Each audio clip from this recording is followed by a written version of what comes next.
ये षड विकार हैं, 6 विकार हैं। काम, क्रोध, लोभ, मोह, मद, मत्सर।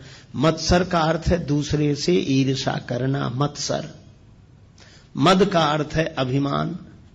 मोह का अर्थ है एक ही जगह रुके रह जाना, अटक जाना।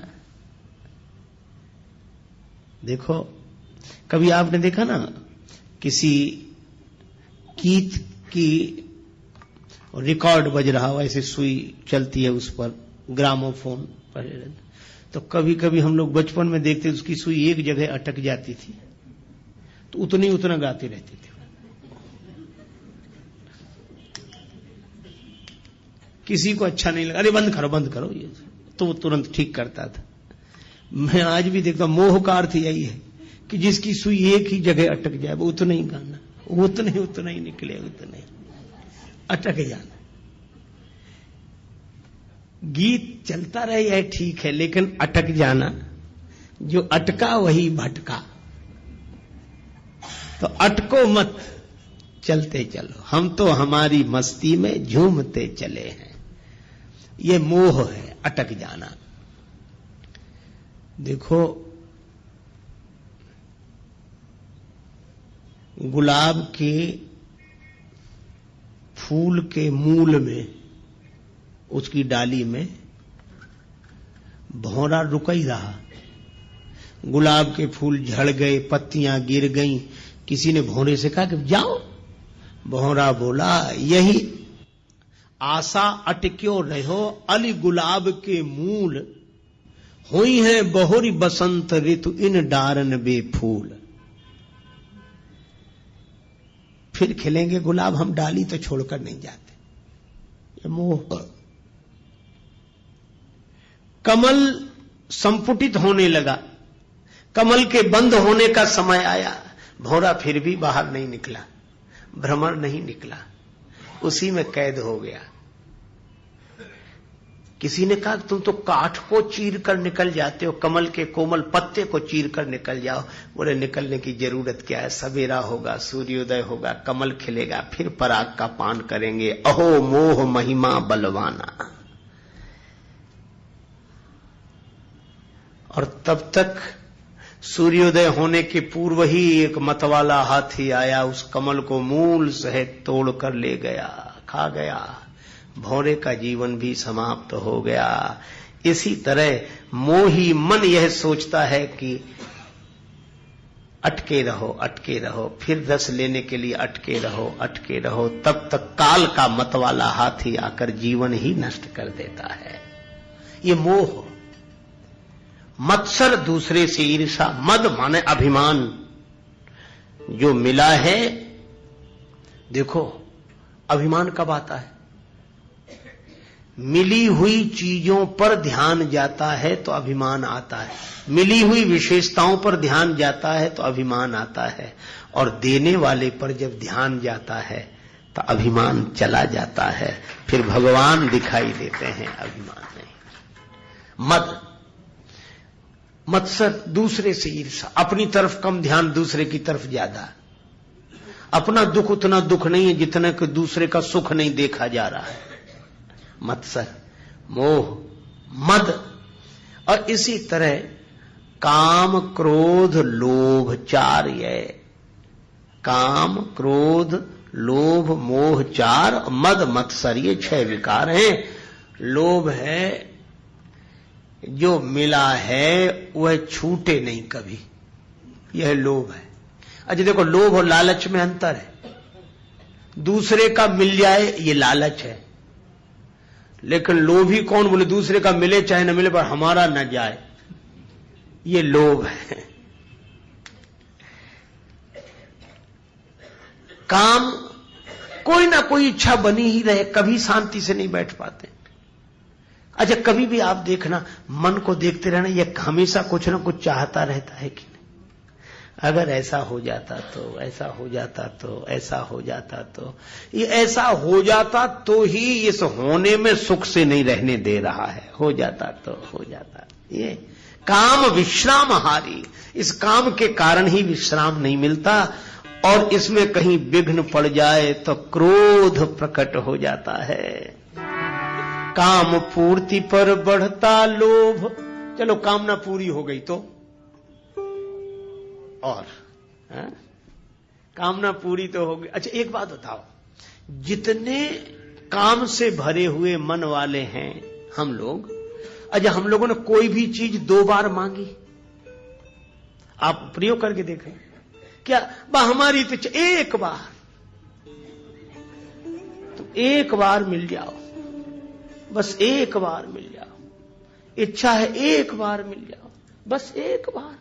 और एक बार करते करते अनेक बार जन्म जन्म के मर गए। अनेक बार, अनेक बार कोई कहता ही नहीं, एक बार। ये कामना कहती है एक बार, लेकिन अनेक बार भी तृप्त नहीं होगी, हो नहीं सकती। और इसमें विघ्न पड़ जाए तो क्रोध उत्पन्न होता है, और कामना पूरी न हो तो क्रोध उत्पन्न हो जाता है, कामना पूरी हो जाए तो लोभ उत्पन्न हो जाता है। काम पूर्ति पर बढ़ता लोभ, नहीं मिले तो होता क्षोभ। क्रोध अग्नि में जीवन को मत व्यर्थ जलाना रे, मुसाफिर चलते जाना रे, मुसाफिर चलते जाना रे। ना अटको ना भटको ये है देश बिराना रे, मुसाफिर चलते जाना रे, चलते जाना रे, मुसाफिर चलते जाना रे।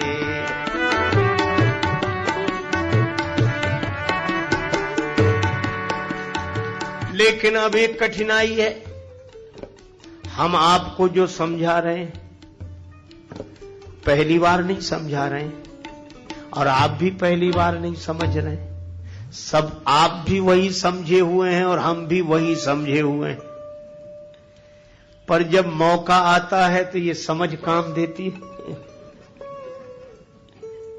आपकी तो देती होगी, हमारी तो नहीं देती है। लेकिन अभी तो समझ ठीक है, पर भगवान की माया इतनी विकट है, ये माया तेरी बहुत कठिन है राम, ये माया तेरी बहुत कठिन है राम।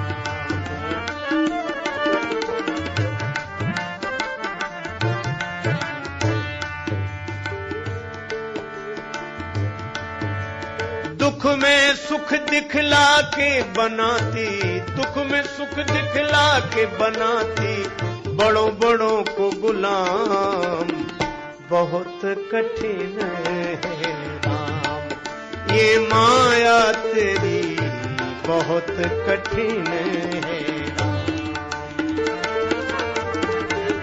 बहुत कठिन है राम। अच्छा विचार करना, करता नित्य विरोध क्रोध का, कहता बुरा परिणाम। जो क्रोध का विरोध करते हैं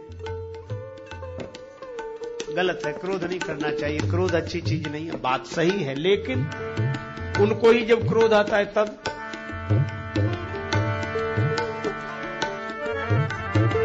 होता क्रोधित स्वयं तो होती वाणी बिना लगाम, ये माया तेरी बहुत कठिन है राम, ये माया तेरी बहुत कठिन है राम।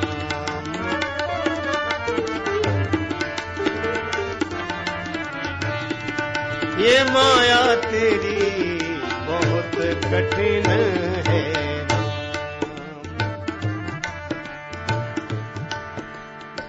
रक्त मांस हड्डी के ढेर पर मढ़ा हुआ है चाम, रक्त मांस हड्डी के ढेर पर चढ़ा हुआ है चाम।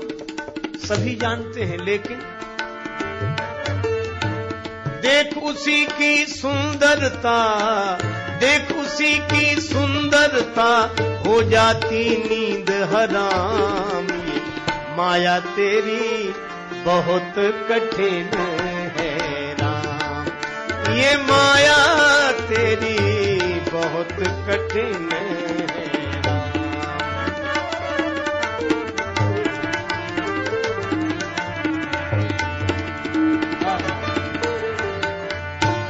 कठिन है राम।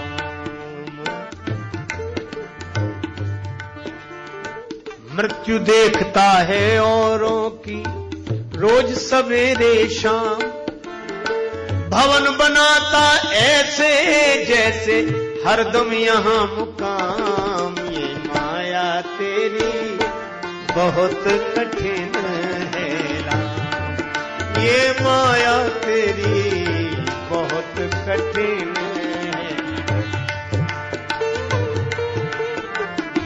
बहुत कठिन है राम। राजेश्वर प्रभु तुम करुणा निधि, मायापति है नाम। राजेश्वर प्रभु तुम करुणा निधि, मायापति है नाम। नाथ निवेरो अपनी माया, नाथ निवेरो अपनी माया, जीव लहे विश्राम, बहुत कठिन है राम, ये माया तेरी बहुत कठिन है, ये माया तेरी बहुत कठिन है, ये माया तेरी बहुत कठिन है राम।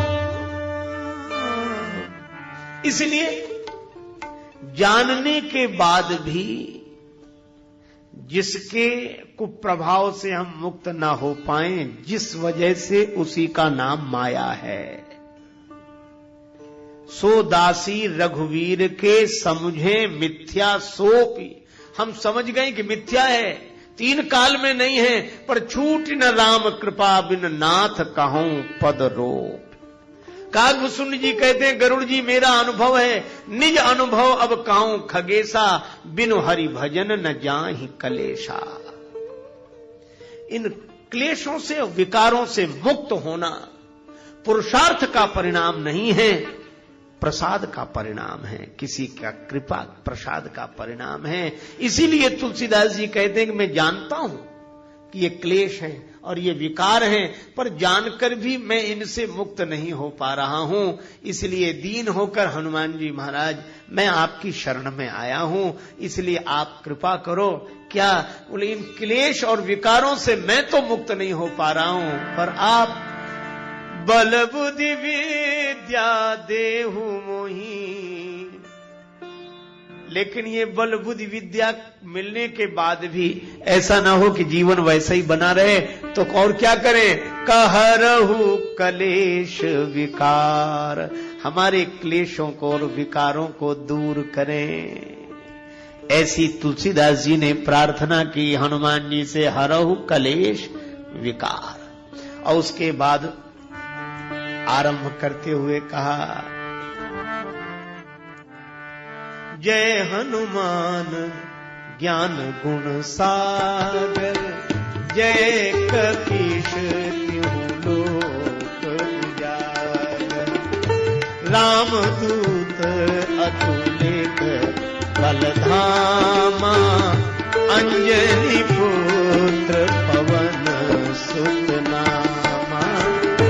जय हनुमान ज्ञान गुण सागर, जय हनुमान ज्ञान गुण सागर, जय कपीश त्यों लोक उजागर, रामदूत अतुलित बलधामा, अंजनी पुत्र पवन सुत नामा।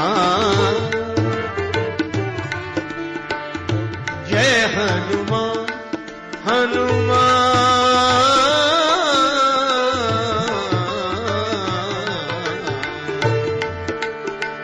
जय हनुमान ज्ञान।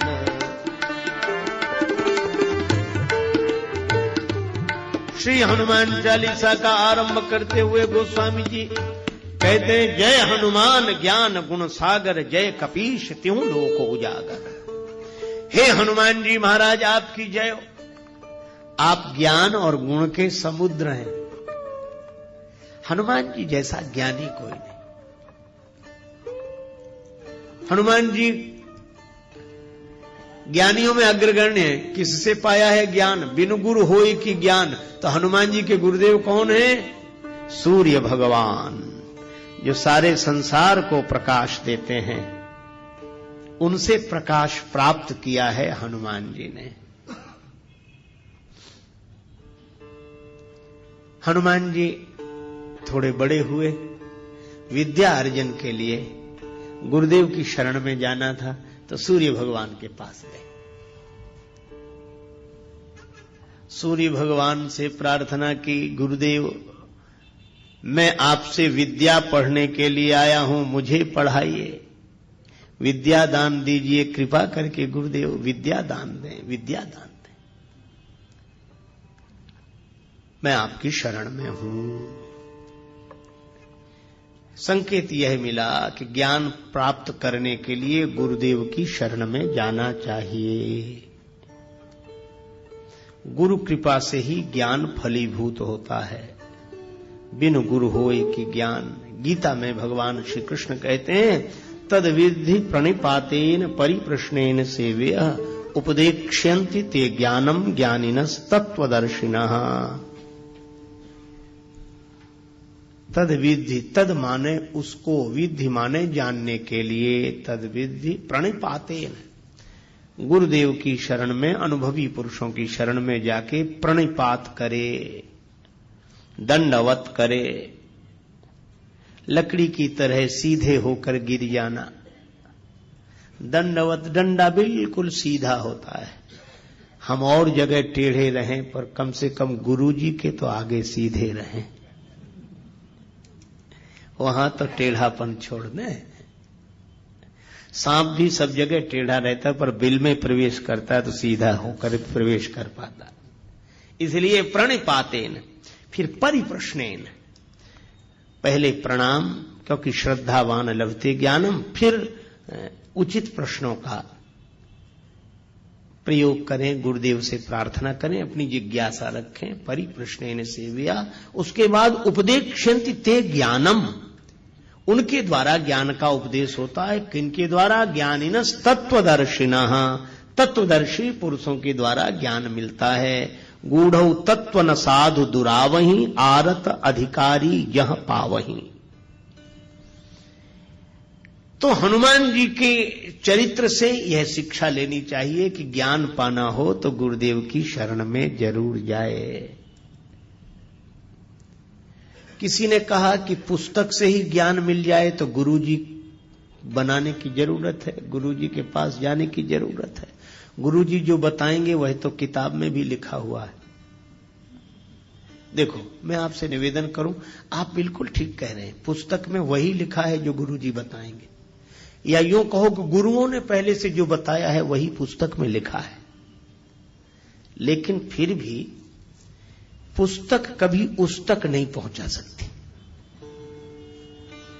पुस्तक केवल पुस्तक है, पुश करती है, धक्का देती उस दिशा में, पुस्तक है, पुस्तक नहीं। अच्छा, जैसे एक उदाहरण की बात आप देखो,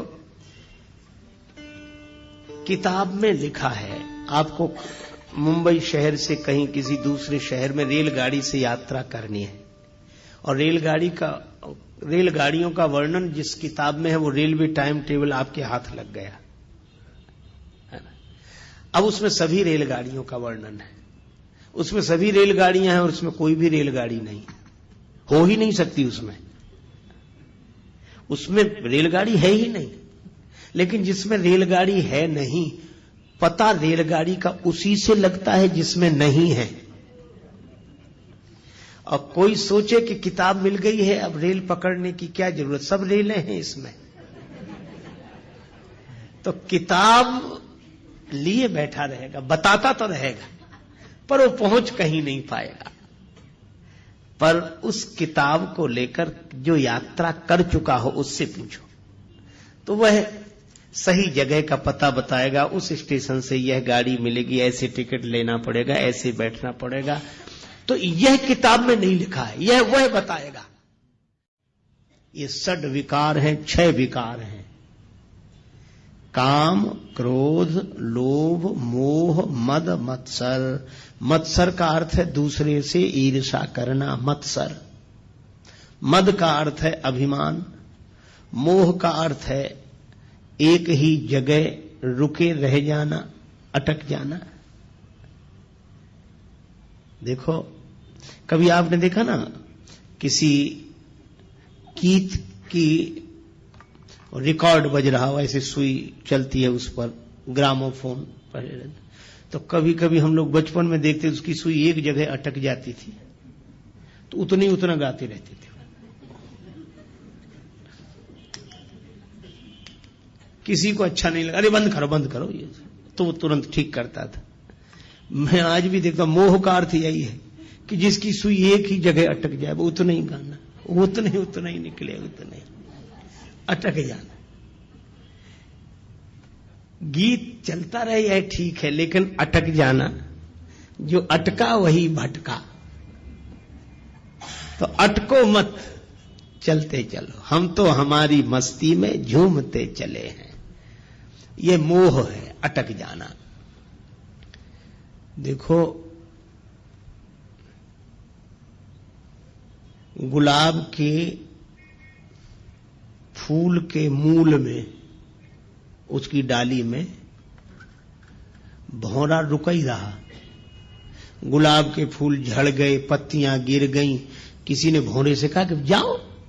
भौरा बोला, यही आशा अटक्यो रहो, अली गुलाब के मूल, हुई है बहुरी बसंत ऋतु इन डारन बेफूल। फिर खिलेंगे गुलाब, हम डाली तो छोड़कर नहीं जाते। ये मोह। कमल संपुटित होने लगा, कमल के बंद होने का समय आया, भौरा फिर भी बाहर नहीं निकला, भ्रमर नहीं निकला, उसी में कैद हो गया। किसी ने कहा तुम तो काठ को चीर कर निकल जाते हो, कमल के को